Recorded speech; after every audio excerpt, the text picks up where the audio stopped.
Welcome, everyone. I'm excited to introduce Dr. Kate Lund for our episode called Resiliency as a Friend for Life.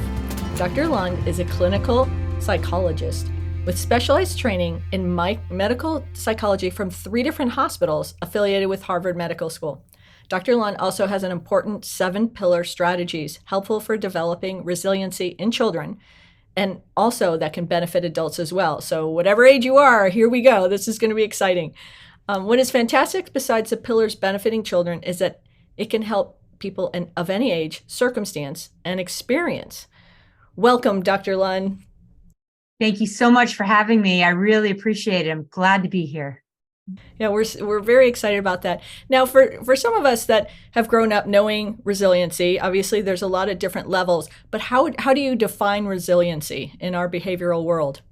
Yeah, just at a very foundational level, this ability to move through and beyond challenge. Because as you know, we all experience challenges, each and every day, and we need to be able to sort of pivot and find a way through and beyond the challenge so that we can see the possibility on the other side of that challenge.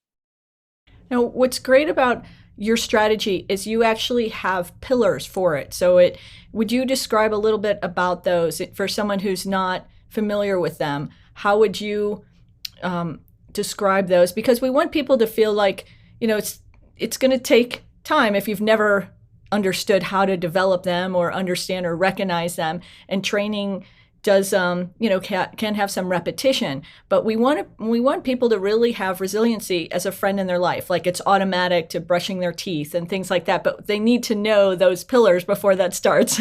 Right. Absolutely. That's such a good point because resilience is not just like a thing we use when we need it. We really want to have it integrated into our lives and our way of being, sort of like a, thing that just happens automatically. So the pillars that I outline in my book, Bounce, Help Your Child Build Resilience and Thrive in School, Sports, and Life, are really sort of a culmination of things that I've observed clinically, research, as well as things I learned through my own personal experience. So in a nutshell, the pillars, this ability to tolerate frustration and manage emotion, so key. That's the first pillar, because if we think about it, if we're starting from up here, right, and a challenge hits, we might escalate to the point where it's going to be complete shutdown and we're not going to be able to navigate that challenge.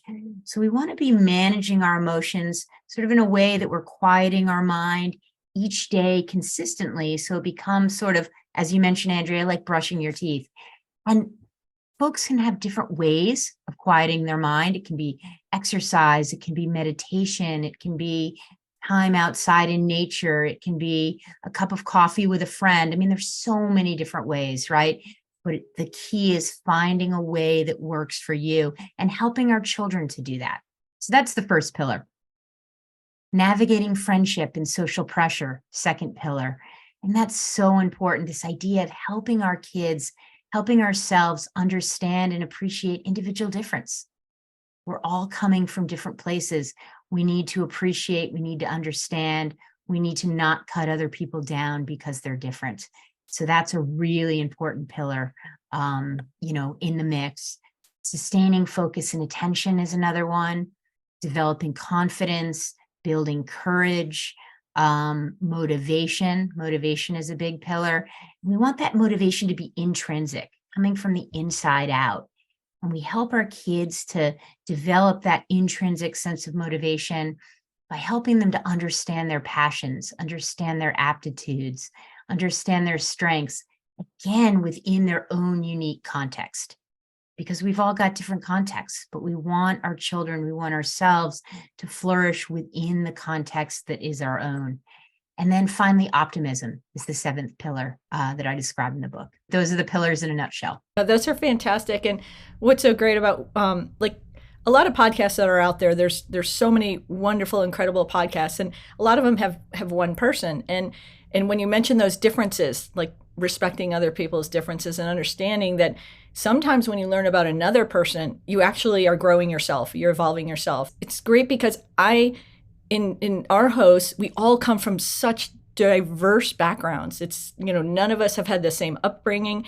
And so hopefully audiences will feel they can relate to either one or the other, or if not, to our guest, certainly. And so that's what this is really exciting for us. And I know you've had a bestseller book, and so we have some questions for you. So Karen, here you go on yours. Hi, Dr. Lund. It's a pleasure meeting you.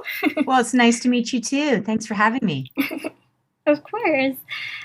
So one of my questions is, as an expert of the psychology of resilience, who would you say is more likely to be resilient, kids or adults? It depends because, there's not a one size fits all for resilience when we're thinking about it. But, my sense is that,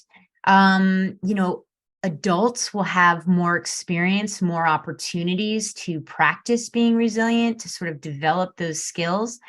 But another important piece of it is that, some of us are born just inherently more resilient than others. And some have to work harder to build the skills, build sort of the foundational resilience that they need to move through and beyond challenge. So I would say that overall, there's not sort of a singular answer to that question. Does that kind of make sense? Yes, it does. I mean, like you said, we're all built different, so it depends on how we're kind of built. Exactly. Yeah. It depends on sort of how we're built, what those inherent sort of traits and tendencies are, but it is true that I think, sort of globally speaking, most adults will have had more opportunity to practice moving through and beyond challenge, to have experienced various challenges. But, as we know, there are a lot of kids out there who are facing very significant challenges from a very early point. So, I would say that there's really not a singular answer to that question, adults versus kids and resilience. Okay, well, thank you. As a licensed clinical psychologist, you use strength-based approach, which is focusing on one's strengths to make positive changes or create a new norm to help your clients. However, how do you help them find their strengths? I still feel like I haven't found mine. Yeah. And that's a really good question, right? And so it happens really along a developmental continuum as parents, as caregivers, as perhaps therapists out there. We can really help kids to develop their strengths, to understand their strengths by, modeling, by observing them. Where are their passions sort of leading them, or where are their aptitudes kind of leading them? And how can we help them build on those by experimenting with new opportunities, taking risks within, a contained sort of structured approach, just helping them to try new things, not be afraid of failing, that sort of thing. And slowly over time, strengths will become evident and they'll be able to internalize those and use them to their benefit. Wow, I mean, I need to try that too. Yeah, and I guess a really important point is it's a process, and it takes time. And so to give yourself that time and that space, because you need space, right? To sort of let things evolve. And also trusting the process of how those will evolve, and understanding that we all have strengths. And I'm certain that you have strengths too that you'll discover in time. Well, thank you. It's actually very helpful. Um, you mentioned in one of your interviews that if you could recommend just one effective strategy for helping children to build resilience, it would be to teach the child to manage emotions and tolerate frustration from a very early age. Would you be able to give an example on how you would teach them that? This whole idea of managing emotion and tolerating frustration is so, so important because, if we're escalated at the point where we hit a stressor or a challenge, we might escalate to the point where we're going to shut down completely, and that would be bad. So we want to be teaching our kids from a very early age how to manage those emotions, tolerate the frustrations. And usually with young kids, I like to do that in the form of some sort of a mindfulness activity, or teaching them to visualize or imagine themselves in their favorite place, develop some breathing techniques that will really calm the mind and calm the physiology. And so again, it happens on a developmental continuum. So with a very young child, we want to be modeling as parents, as caregivers, the ways in which we manage our own frustrations and tolerate our emotions. Maybe blowing bubbles, those bubble wands that you can use with very young kids, teaches them sort of a very foundational way of breathing slowly, breathing with the intent of creating those bubbles, which is sort of magical. And that can be a really good way of helping younger kids to sort of come into a calmer space. When kids are getting older, you can do more advanced sort of visualization techniques, a little bit more, you add a little bit more complexity to the breathing techniques, that sort of thing. Also want to be encouraging kids to move their bodies, get out and exercise, whether that's on a walk or an actual sport that they might be playing, because all of the research shows us that, physical activity, movement is one of the best ways that we can bring our emotions down to a modulated space. But the modeling piece is very, very important with our kids, because we want to be demonstrating to them, maybe without even saying anything, what it looks like to have managed emotions, what it looks like to be able to tolerate a frustration or a challenge when it comes along. Okay, well, very, very helpful tips. So would you say that this same strategy would actually work to build resilience in adults as well, or would it be different?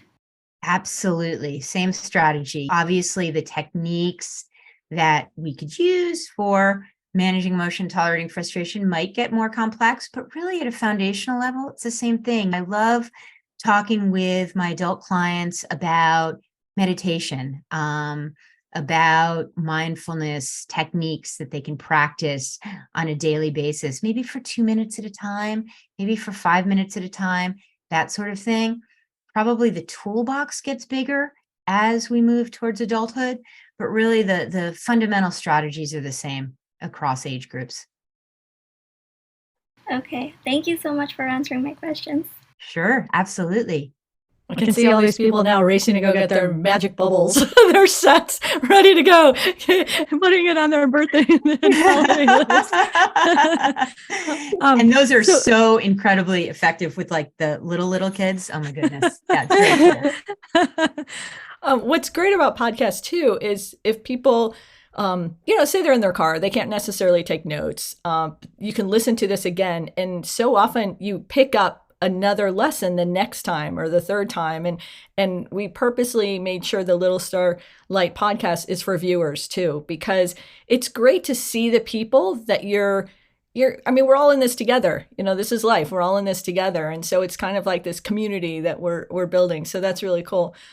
You spoke about this, the importance of how, like, the modeling and, some of the things repetition wise. When I learned to play tennis, and you and I have talked about this previously in some of our fun conversations, my dad would take me on the driveway and toss me tennis balls. And I missed everything. And the reason I wanted to bring this up is a lot of times it's not easy to learn a new thing, but you can still potentially be great at it if you keep at it. And so for my tennis, my dad had baskets of balls, and we went in the driveway, and I whiffed every single ball he tossed to me, every single one. I remember looking in the wind. I thought it was so much fun. I was just swinging a racket. And so I looked in the window, and my mom had like her hand on her forehead, like, what is her problem? Like, did we not have I thought her child was coordinated. She plays soccer, what's going on? And my dad was the same way. He'd walk inside the house and he actually said, I don't know if she's ever going to get this. But it was never a negative. It was, here was a family outing. Here was something that it wasn't, they were never mad. They were just, I guess, a little surprised. And so eventually and this went on for quite some time, where I virtually completely whiffed every single ball. And then I made contact. I connected. And that one time I was like, oh, look, so the ball, when you hit it, it can go flying. And it looks so pretty flying across the driveway and so into the neighbor's yard. And so that really brought something special to it. And so I just want to remind audiences when, some of these things you try, it may take some time. I mean, I eventually became number 2 in the world at age 16, okay, from whiffing balls. And sometimes, like my dad kept doing it. He kept tossing the ball. Sometimes you don't have that. You may never have somebody who wants to be there with you while you're not getting it going. But just try to find the joy to keep doing that. So what bringing up that little storyline, I wanted to ask you that on one of the pillars of having resiliency, say as a friend, that's something that you incorporate in as a way of behavior. And so that's something that Adriana is going to address a little bit in her question. So Adriana, would you like to share and go with your questions as this exciting podcast continues? Hi, Dr. Long. It is so wonderful to meet you and share this time with you. Thank you so much for being with us. Well, I'm really enjoying it, and thank you for having me. Yes, Andrea spoke so much about you and so many wonderful things, and I was researching everything, and I'm like, wow, this is wonderful. I'm so excited. A true inspiration. I grew up playing competitive tennis from a very young age and have experienced some of the challenges of growing up under a lot of pressure without having someone to turn for advice. And this is even during our foundations, Little Star Foundation's programs, when I go to orphanages and I work with kids that had no parents or have no parents. So my first question would be, what steps or resources would you suggest to young athletes and younger individuals who are in a similar environment and finding themselves struggling on various levels due to not being able to rely on their parents for advice? What do you think? Mm-hmm. Yeah, that is such a great question and such an important question, right? Mm-hmm. And so, sometimes that sort of external support, that person to believe in your possibility, even when things aren't going well, mm-hmm. isn't there. And that makes it that much harder, right? So, and Andrea, I love that your dad just stuck with you and was believing in that possibility, and then boom, you connected. I love that. But yeah, back to the question, to help the child in that situation eventually kind of internalize their own possibility. And that's a process that takes a lot of time. I mean, hopefully there's a coach, if it's a young athlete playing at a higher level, hopefully there's somebody, even if it's not a parent, to reinforce that there's potential, reinforce that there's possibility. But, ultimately for all of us, we want that sort of belief in self, belief in possibility to be coming from the inside out, to be intrinsic in a sense, because that's when it's really going to stick. Right? Because even, I've seen it time and time again with young athletes, if that belief in self, possibility, and potential is only externally reinforced, it might not stick for the long haul, right? Mm-hmm. But if it's coming from the inside out, that's when it's really going to sustain over time. And that kid or that person is going to be a long-term champion. Oh, that's beautiful. Yes, I've noticed that for some of us it's easier, and I remember when somebody reinforced the positive feedback, and I'm like, I really didn't believe it, so it has to stick. So, and eventually, once that sunk in, and I've developed that self-confidence and belief in myself, it made a big difference, because I trusted my ability instead of trusting others telling me like, oh, well, these are the things you should do, or this is who you are. And that's wonderful. Huge point. Sort of this idea of trusting your own ability, mm-hmm. and trusting your own ability to lead you towards your potential, mm-hmm. is so key. And then also kind of, especially for young athletes, this idea of managing your mindset in the moment, because it's not always going to be a great shot, right? Mm-hmm. you're gonna hit those shots that are not good. You're gonna lose the point. But to be able to move through and beyond those moments is really key, so that you don't shut down, and Correct. I'm sure you and Andrea both lived that, obviously, many Yes. times. And so I think that's really, really important as well. Thank you. My other question would be, what advice would you give to parents on how to determine the fine line between pushing the child towards a certain sport or interest when the child might not show as much dedication or interest, in other words? Right. And that, again, is a really, really good question, right? Because, if a parent is really, really invested in their kid being, a top tennis player or a top soccer player or what have you, the tendency might be to push beyond. But ultimately, there is a point where if the child isn't engaging in a way that feels, beneficial to them, productive to them, in a way that is taking away from their sense of self, if they're not and their parents are pushing, it becomes sort of a conflict, then it's time to take a step back.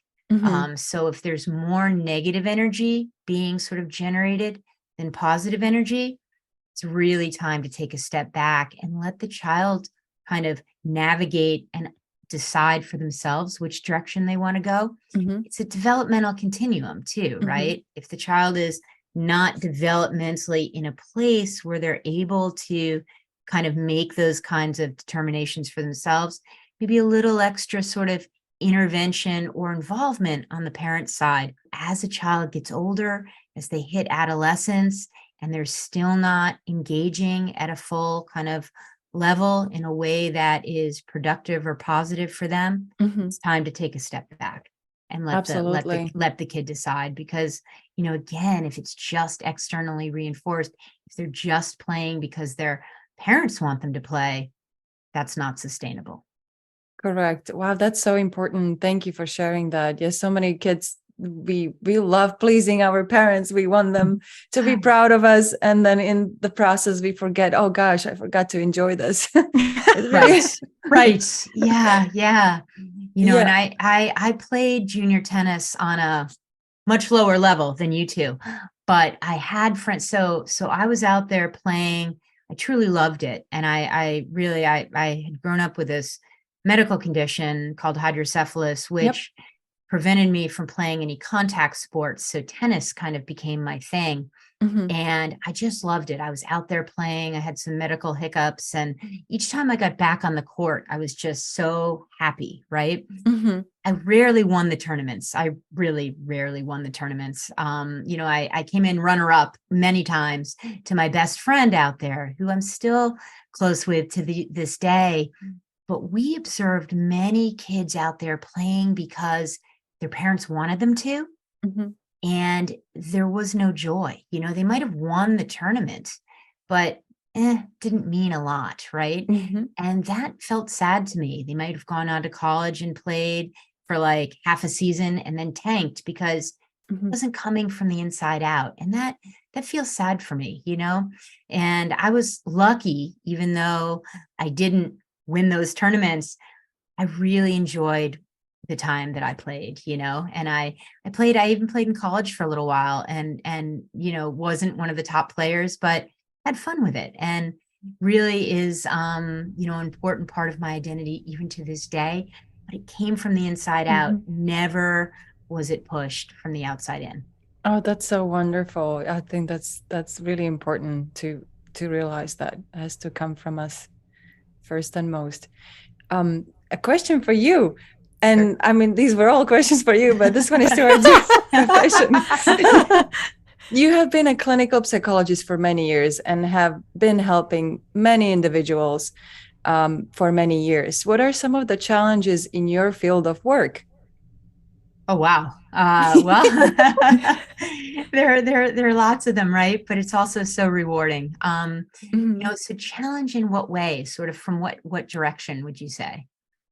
I think during the sessions that you have with your patients and individuals, Maybe a more specific question. Do you ever feel there is time when you say, gosh, I wish I really had one more conversation, one more session to help this individual, if there is such a thing for you? There's always, that question of, can you help more?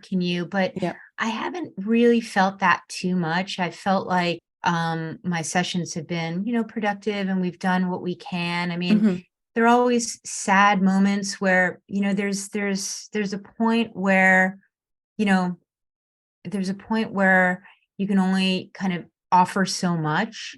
And then it has to again come from the inside out, that change process or what have you. Mhm. Or sometimes when working with kids, you would wish that there's more support for them in their world beyond therapy, that sort of Mhm. thing. Got it. There are hard moments where on a human level, you just feel really sad. But I feel like, as a professional, there's always that context in, offering what you're able to offer, and really recognizing that the change process is multimodal and it doesn't just come from you. External. Does that make sense? Yes. Yes, absolutely. Thank you so much for sharing. This was extremely helpful. Sure.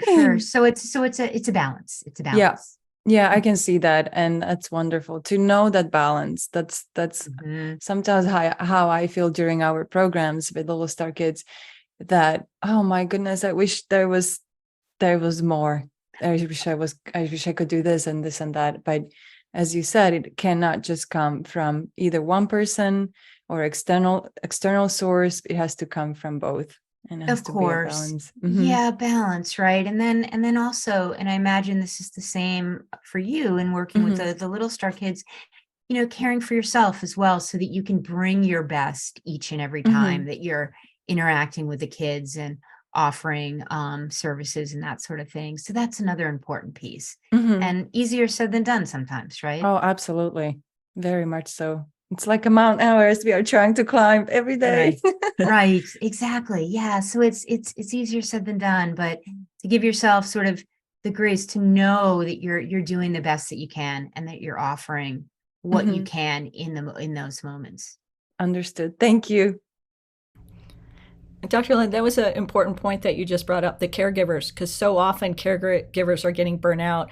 We saw the extent of what happened with COVID and with a pandemic or certain situations. If you're caring for an elderly one, if you're caring for a child that has a compromised immune system, whether it's cancer or another situation that they're going through, the caregivers are often taking on the full load, and they eventually get, some situations later themselves that's too much stress or difficulties that happen because it's hard to manage, and it's hard to balance that out. Which brings me to one of your pillars. It's great. Even when Karen asked you this question, you went to that first one where it's like, okay, you're frustrated. It's what most people can encounter. When you're frustrated, how do you handle that emotion? And when I went through your pillars, when I was a kid and growing up, I felt like I had as kind of a grasp as could be possible on those. But I noticed heightened things happening when it wasn't a frustration. Like, to me, frustration and injustice are two different things. And so if, like, I lost a match, or if, something happened in school, that whatever, that to me was always different. It's like, okay, that's life. Some things you just don't have that answer. God and the universe are doing their best for you, but it's just life. But in things of injustice, what do you suggest to people in those, because that's a little bit of a different category for me when there's injustice in managing. You can't necessarily just in the middle of it go, okay, I'm going to take a 30-minute meditation if you're in something and you want to make a difference. And you can do it generically, answer generically. But in my situation, I feel like if I see an injustice in front of me, if I am called to react or to participate in either stopping it or resolving it or clearing it, I want to participate if I'm called to, because otherwise, what's going to happen to that person the next time if the same situation happens to another person and I just let it go by? Like, something may not bother me of an injustice, but if I if I just say nothing and pretend it didn't happen, if I walk away, which so many people do, they walk away, they see an injustice, they walk away because it's like, it's not my problem. But for me, I feel like, well, if you're called to, aren't you supposed to? And you can't just go meditate or pray it away. You're in this situation. Where are you? How do you share on those situations? Right. Well, so as you're talking, what I'm thinking about is this idea of bullying is an idea of an injustice that is popping into my mind. And so, I'm always encouraging the kids that I work with, the families that I work with, to stand up in those situations, to not be sort of a bystander. If you see a classmate being bullied for looking different or acting different or that kind of thing, I'm really encouraging folks to stand up in those situations and say, hey, listen, that's not right, that's not okay. And trying to connect with that child who's being bullied or brought down. An interesting sort of side note on that idea is, when I was a kid, I had this thing, I mentioned hydrocephalus, and I had to wear this giant hockey helmet whenever we went skating as a class, and ice skating was what we did for PE on Tuesdays or Fridays or whatever. And I had to wear this giant helmet, and I skated happily, but I definitely was very much aware of the kids snickering in the background and just kind of like pointing. Now everyone wears helmets when they skate, right? And it's like kind of the thing, but it wasn't back then. And so that was hurtful. I kind of didn't really focus too much on it, but it was interesting because I talked about it in my TEDx talk, this experience, and I had, if you can believe it, several classmates from back in the day who I don't think were the instigators of the snickering, but they came to me and they wrote me emails and they were like, wow, if I only knew then what I know now, and I would have said something, I wish I could have done something, that kind of a thing. So I think that was a really interesting sort of example of how this can really come full circle. But if we help to educate, teach our kids early that it's important, if they're noticing something that's not right in terms of how somebody else is being treated, to stand up and say something. So that's kind of what I would say. I want to make sure audiences have this. So if someone's driving or operating machinery, maybe wait on this part and listen to it later when you're sitting at home relaxing. But if you were in a situation and you needed like a 5-second pattern interrupt, and how would you do that? Like if you're encountering something that someone's being so horrible to you, a toxic behavior, an abusive behavior, and they're just being horrible for no reason. Like it's not that they're giving you a teaching moment because you've done something that harms another. They're just, it's just going.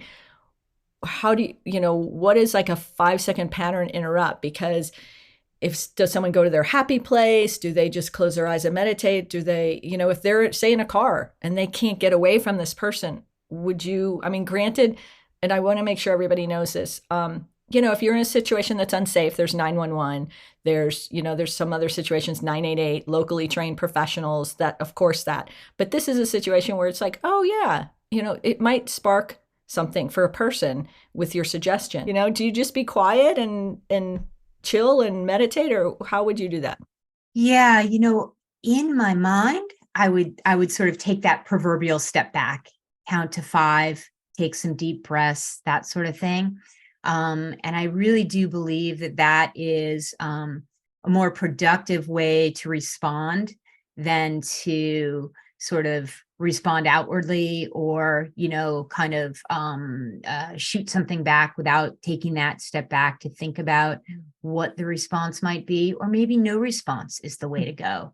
But really important in those moments to take a few seconds to calm your mind. And generally speaking, that's kind of taking that kind of proverbial step back, counting to 5, taking a couple deep breaths, that sort of thing. So really creating space in those moments to quiet your mind, if that makes sense. There was an article recently in the New York Times, I don't know if you've seen it, and it talked about if someone that you care about is hurting and they've come to you, you can ask this question. Would you like to be helped, heard, or hugged? If someone said that to me, the first, help, that would be the only reason I would have gone to someone, not necessarily to be heard or hugged, but helped would have been a great one. Do you feel like that's a good way for someone who is dealing with a loved one who's hurting and having a conversation? Is that a good approach? Is that a good question to have?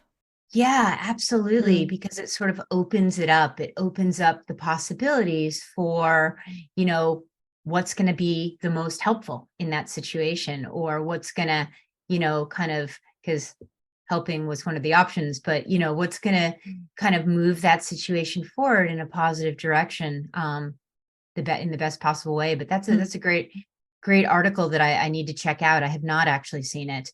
But I also really like what you say about kind of intervening in a way where you're leaving someone with a positive thought, or you're shifting the trajectory of the interaction in, a positive direction, even if it's not directly related to what was going on. I mean, that's sometimes a great kind of approach or strategy, just to kind of shake things up a little bit and get somebody out of the moment, out of their head, out of the negative impact. At Little Star Foundation programs, it's like right away, parents started contacting me and they'd say, what did you do with my child? And they'd say their name. And I panicked. I mean, my first thing was, oh my gosh, it was the safest environment in the world. Did they not have fun? And I found out that the parent would say, I have my child back. They're laughing. They're going back to school. They're needing less pain medication. They're enjoying life. They actually sat at the dinner table and wanted to have a conversation. They're re-engaged with life. And they kept asking me, what did you do? And this went on year after year, session after session. I mean, we run year-round programs. And the only thing, that I went back, and we had the same conversations. Doctors would call. We even had therapists, priests, pastors, all kinds of people. And the thing that I felt that I could answer them is that we're letting them, live full. We're here with them in a safe environment, but we want them to enjoy the activity. They have peers with them. And that was the biggest thing, is we'd have kids that maybe if they lost their leg or maybe they lost their hair, it was still, and Karen, this is a question for you, is these kids felt like they could still have fun. Like, we didn't judge them. There was no judging. It's like, okay, yeah, well, you never played tennis before. Well, let's play together. Let's have fun. You've never gone whitewater rafting. Well, that's okay. You're going to get wet. It's like, here we go. And I think the whole environment was just one that we cared and we didn't have to. Like, we were there and we weren't told we had to be there. We weren't in a situation where it was punishment for us. It was, we felt called to be there, and it worked. So Karen, I'm just curious, because Karen I've known since she's been a young child with cancer. What was that like for you as a kid? Our programs are long-term care. So we care about you more than this day, this week, this month. It's like, we're still here continuing. So Karen, what was that like for you? No, well, I was actually just honored to be part of your program when I was 13, I believe it was. It was so much fun, to be honest. I think that's one of my fondest and most memorable memories that I have as a child, because I don't remember much of my childhood, to be honest. Yeah, it was so much fun. I got to bond with other kids with my same condition, because sometimes you feel like you're the only one going through it. So I got to build friendships, and we would write letters, because back then we didn't have phones. It was so much fun, to be honest. I still remember it to this day. But it's even more fun being part of as an ambassador, to be honest, too, giving back. Yeah, that's a cool thing. So, Adriana, for you, and then I'm going to ask the same question to Dr. Lund. What is it like for you when you first see these kids and you see them connect? You're a stranger to them. You're not their mom, their teacher, or anything. And I've seen Adriana in orphanages. And when you talk about Dr. Lung, that inner light that comes in, they're like, why are we playing tennis? Like, why are we going to the movies? And Adriana will just go, well, because it'll be fun to do together. And they're like, you want to do that with me? And it's so interesting to watch the exchange, because it's that moment of surprise. Like, why would you want to do that? I've been abandoned here. I've been left alone here. I've been, discarded. And here's this person who's like thinking it's the time of their life being with me, and it's real, it's genuine and authentic. So Adriana, were you surprised, like some of the kids' reactions initially? I think it's like Dr. Lund, it's something that she feels she can give and she can do. She doesn't have to. It's her passion. So for me, it's like that when I encounter these children, whether it's with cancer in other challenges, it's like, what can I give them? How can I help here in any way possible? And so I don't think if it's surprising to me. I just go with how they are and how they interact with me, and it makes my world so much brighter and better, just as much for them as just as much for me. So it's a really beautiful exchange. And is that for you, Dr. Lund, when you decided to go into the field? Is it because of you had people step in for you, or you didn't? Because usually it's one or the other, in that kind of thing. Or was it just a gifted passion? Right. I think it was a combination. I did have a lot of people step in for me when I was a child I had a lot of support in getting through the hard moments from my parents, from friends' parents, from teachers, coaches, the whole thing. So I was very, very fortunate. And I think that really did foster my own desire to give back. But even more than that, I think my experiences really kind of fostered this real interest in sort of the human condition, sort of the human experience, really. And with what you guys were just talking about in terms of, what the experience is like for the kids in the programs and such, and what it's like working with them, I really think, the thing that kept coming to my mind was this idea of the human experience, human connection. And there's so much power in that, I mean, everything that we know points to the power in that, the research, the anecdotal experiences, the clinical experiences, the personal experiences. So I think it's a combination of all of those things that really led me in the direction and the interest in resilience and that sort of thing. That's amazing. Okay, so for the last question here, I'm curious for each of you. What's your go-to happy place from childhood? Like just and I was thinking about this if I was going to ask this question, if we were going to have time with you today, and I thought, well, what is mine? Like, what would I go back to? And I thought of this when the ice cream truck would come when I was a kid. Oh my gosh, the world just opened in a completely different way. It was like you would hear those, and I think about that now.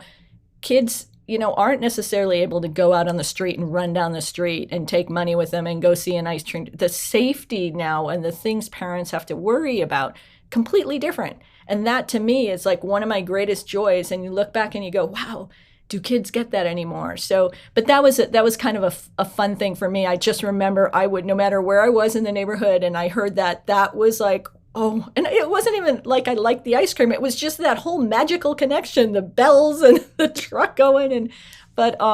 So what is, Dr. Lund, when you were growing up, what was one thing that, I mean, that's tough. You can't play. It's not just you couldn't play contact sports. If you fell, that could be, you're in the hospital. There's a big issue there. That could be a life-changing, not, there's no more Dr. Lund, if there's a tough fall happening here. That would have been very, very bad. Yes, exactly. Yeah. So yeah, there wasn't a lot of latitude there, but yeah, so, two things. I'll share two examples. First and foremost was my dog. I had a dog back in the day in Airedale named Peanut, and she was really my go-to comfort, I have to say. And I remember, starting from the age of 5, the whole hydrocephalus thing started unfolding at the age of 4. So starting from the age of 5, I would sit outside with her for hours and, just sit there. And, she and I were really best friends, and, a lot of comfort there. And actually, as she aged, as she got sick or older, she got sick a little bit. And I remember just, there was one night where I actually slept downstairs in the garage with her. Those were back in the days when my parents made her sleep in the garage. Whole nother story, because my dogs sleep in our bedroom now. But anyway, so that was a huge source of comfort. And number 2 was my bike.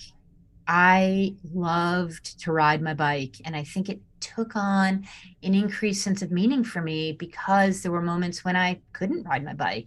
So I had this little red dirt bike. I loved it. In fact, I still have it. And so my dog and my dirt bike. Yes. That's great. That's great to hear. How about you, Adriana? Nature. I just took the bicycle.